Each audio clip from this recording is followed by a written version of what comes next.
আপনাদের লক্ষ্মীপুরের মাটিটি ধ্বংস করে আমাদেরকে বিভিন্ন ধরনের দাবি দেওয়া হয়। আসলে বাস্তবতা হলো ইসলামী আন্দোলন বাংলাদেশ প্রতিষ্ঠিত হয়েছে 1987 সালে। অদ্যাবধি পর্যন্ত একজন এমপিও কিন্তু আমাদের ব্যানার দলীয় মার্কায় এমপি সংসদে যায় না। এর বাস্তবতা হলো সুযোগ কিন্তু বহুত ছিল। গত 24-2000 আওয়ামী লীগ কিন্তু বহু চেষ্টা করেছে, এমনকি বিরোধী দল পর্যন্ত বানাবার জন্য তাদের কিন্তু অনেকটা আকাঙ্ক্ষা ইচ্ছা ছিল। বিএনপিও কিন্তু চেষ্টা করেছে, এখনো করছে।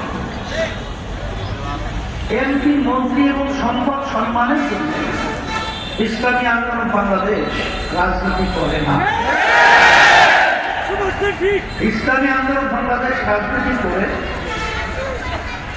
ইবাদতের উদ্দেশ্যে আল্লাহর হুকুম পালন করার জন্য। আমরা অন্যান্য দুনিয়ামুখী যে রাজনৈতিক দলগুলো তারা যে দেশ পরিচালনা করেছে, কখনোই তাদের সাথে আপনার একাকার না হওয়ার কারণ আল্লাহ রাব্বুল আলামিনের সেই হুকুম وتعاونوا على البر والتقوى ولا تعاونوا على الاثم والعدوان।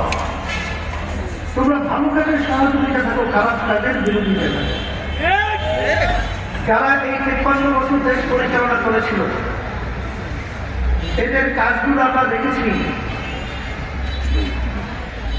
বারবার এই দেশটাকে একবার দুইবার নয় 5 বার চোরের দিক থেকে, দুর্নীতির দিক থেকে তাম দুনিয়ার মধ্যে এরা ফাঁস বানিয়েছে।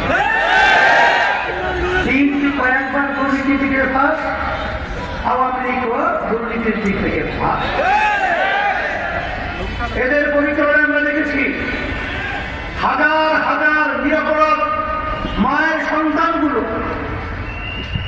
ঠান্ডা মাথায় ওদের বুকে গুলি করে রাস্তার মধ্যে পাখির মতো গুলি করে ফেলানো হয়েছিল। সেই দৃশ্য আমাদের চোখের সামনে এখনো ভাসছে। এদের পরিচালনা আমরা দেখেছি এদেশের টাকাগুলো দেশে পাচার করে বেগম পাড়া তৈরি করে বিভিন্ন ধরনের তীর্থ বিরোধী